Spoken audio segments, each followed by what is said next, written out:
बना हुआ है। अल्बर्ट आइंस्टाइन और स्टीफन हॉकिंग जैसे महान वैज्ञानिकों का मानना था कि समय यात्रा संभव है और उन्होंने टाइम ट्रेवल करने के अलग अलग तरीकों का जिक्र किया था। टाइम ट्रेवल में एक कॉन्सेप्ट आता है टाइम स्लिप, जिसका मतलब है समय में फिसल जाना।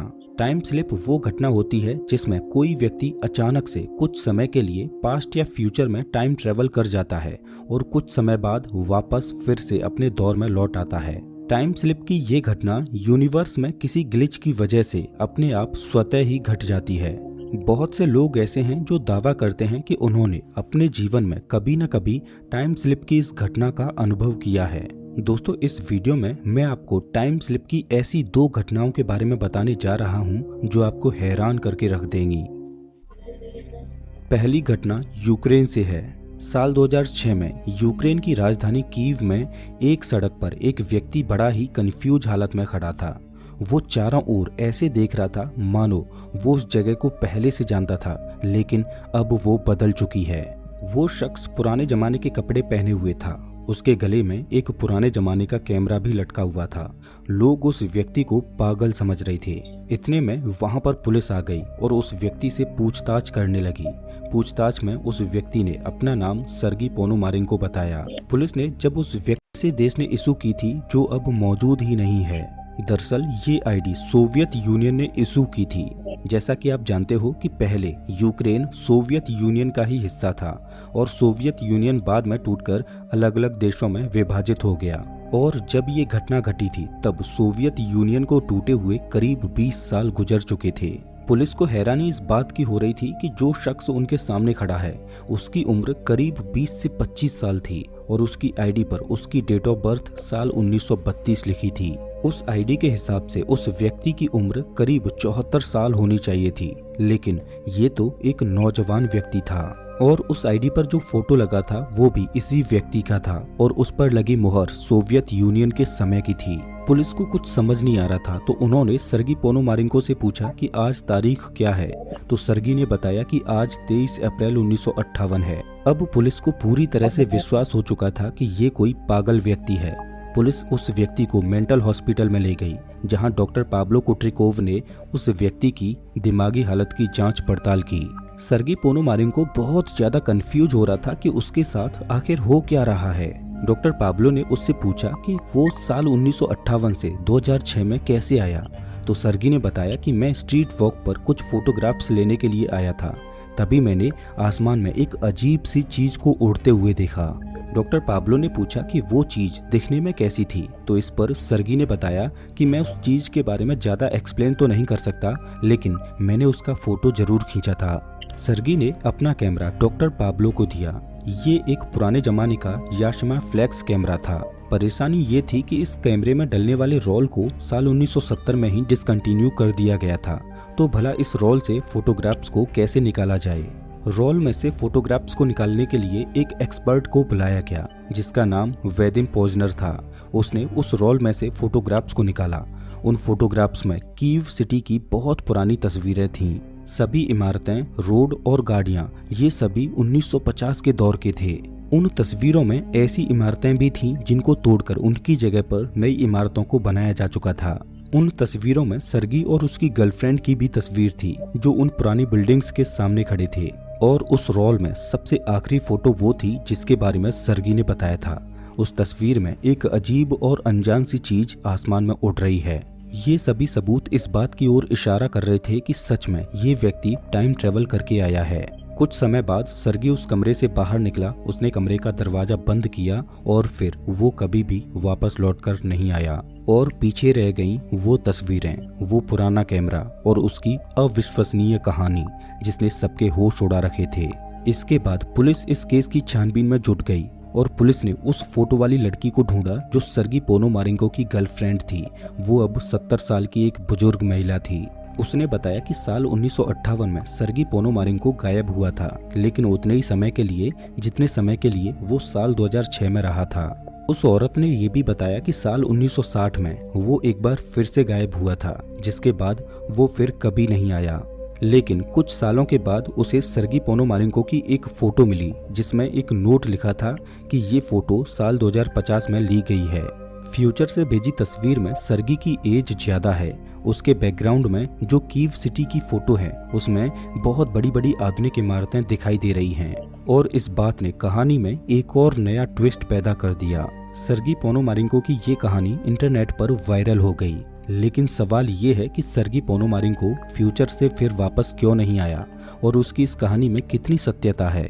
हम सर्गी पोनोमारेंको की कहानी में आगे बढ़ें उससे पहले मैं आपको एक और टाइम ट्रेवल की घटना बताता हूँ जो सर्गी पोनोमारेंको की कहानी से भी ज्यादा पेचीदा और इंटरेस्टिंग है। ये बात साल 1924 की है।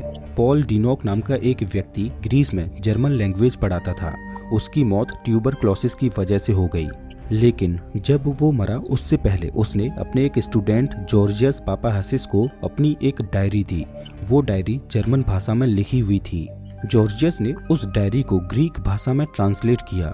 जब जॉर्जियस उस डायरी को ट्रांसलेट कर रहा था तब उसमें अजीब तरह की चीजों का जिक्र किया गया था, जैसे कि आने वाले न्यूक्लियर वॉर के बारे में, मंगल ग्रह पर बस्तियां बनाने के बारे में, फ्लाइंग व्हीकल्स के बारे में, होलोग्राफिक टेक्नोलॉजी के बारे में और यहाँ तक कि उस डायरी में परग्रही जीवों से कॉन्टैक्ट के बारे में भी जिक्र था।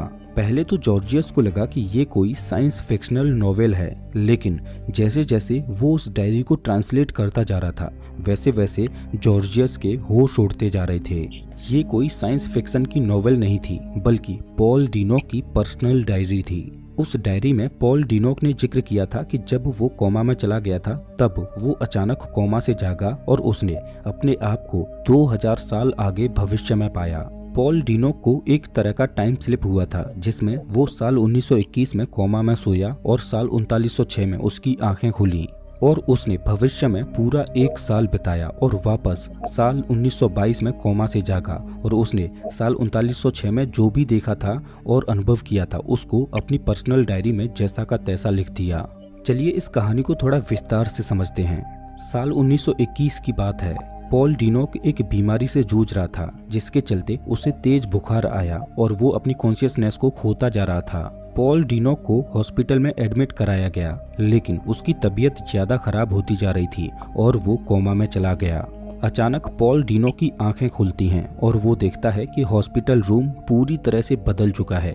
उसके आसपास के लोग अजीब तरह के कपड़े पहने हुए हैं और वो एक अजीब सी भाषा में बात कर रहे हैं।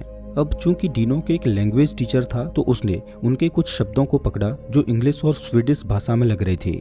डिनोक ने उन लोगों से बात करने की कोशिश की, लेकिन कोई भी डिनोक की बातों को समझ नहीं पा रहा था। उन्हीं में से एक डॉक्टर को डिनोक की बातें थोड़ी थोड़ी समझ पड़ रही थीं।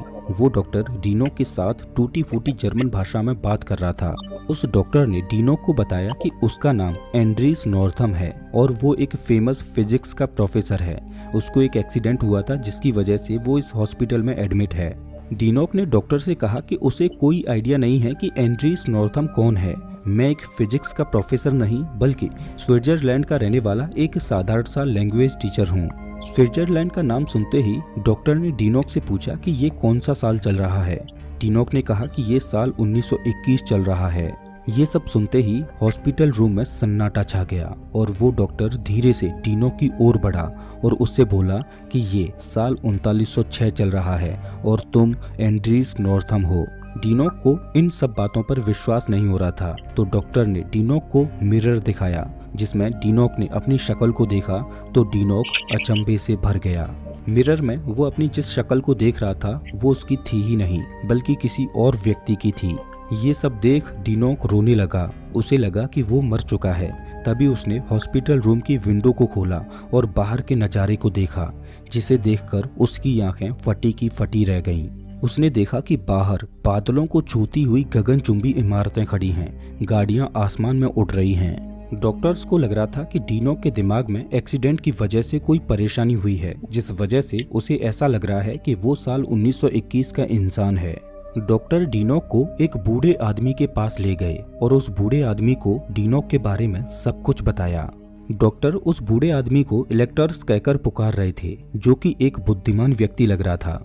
उस बूढ़े व्यक्ति से बात करने के बाद पता चला कि एक फिजिक्स का फिनोमिनन होता है जिसे कॉन्शियसनेस शिफ्ट बोला जाता है, जिसमें किसी का दिमाग या चेतना किसी दूसरे व्यक्ति के शरीर में प्रवेश कर जाती है और एंड्रीज नॉर्थम जिसे एक्सीडेंट हुआ था जिसके चलते उसकी मौत हो चुकी थी। डॉक्टर्स ने नॉर्थम के दिमाग के टेम्परेचर को थोड़ा कम किया और अचानक उसकी हार्ट बीट फिर से काम करने लगी। उस बूढ़े व्यक्ति को लगा कि शायद वही पॉइंट रहा होगा जब एंड्रीज नॉर्थम के शरीर में पॉल डीनोक की कॉन्शियसनेस प्रवेश कर गई। डीनोक ने उस बूढ़े व्यक्ति से आश्चर्यचकित होकर पूछा कि ऐसा कैसे संभव हो सकता है कि चेतना 2000 साल आगे टाइम ट्रेवल कर ले। तो इस पर उस बूढ़े आदमी ने बताया कि समय लीनियर नहीं है, हर एक व्यक्ति की चेतना हर एक समय में हर जगह पर उपस्थित होती है। डॉक्टर्स चाहते थे कि डीनोक उनके समय में रहने के तौर तरीके सीख ले, लेकिन डीनोक को सिर्फ एक ही चीज को जानने की इच्छा थी, वो थी धरती के पास्ट में आखिर क्या हुआ था। डॉक्टर्स ने डीनोक को बोला कि वो पास्ट के बारे में सब कुछ जान सकता है, लेकिन 20वीं सदी में क्या हुआ था उसे ये जानने की इजाजत नहीं थी, क्योंकि वो नहीं चाहते थे कि डीनोक 20वीं सदी के बारे में कुछ जाने और अपने समय में लौटकर वो समय के साथ कोई छेड़छाड़ करे जिससे भविष्य की टाइमलाइन ही बदल जाए। भविष्य में डीनोक ने 1 साल बिताया और पृथ्वी के इतिहास के बारे में उसने बहुत कुछ जाना और पढ़ा। और एक दिन अचानक डीनोक कोमा से जागा और उसने अपने आप को साल 1922 में उसी पुराने हॉस्पिटल में पाया। डीनोक को भविष्य की वो सारी बातें याद थीं जो उसने पढ़ी थीं और अनुभव की थीं, लेकिन डीनोक इन बातों को किसी को बता नहीं पा रहा था कि उसने टाइम ट्रेवल किया है, क्योंकि उसकी बातों पर कोई विश्वास नहीं करता। तो डीनोक ने अपने साथ हुए इस अनुभव को अपनी पर्सनल डायरी में लिखा। जब जॉर्जियस पापाहासिस उस डायरी को ट्रांसलेट कर रहा था तो उसमें भविष्य में होने वाले मेजर इवेंट्स का भी जिक्र था। जैसे कि डायरी में लिखा था कि उस समय के लोग कुछ ही समय में मंगल ग्रह पर पहुंच जाया करते थे और आधे से ज्यादा मंगल ग्रह पर इंसानी बस्तियां बन चुकी थीं। साल 2000 से लेकर 2300 के बीच में ओवर पॉपुलेशन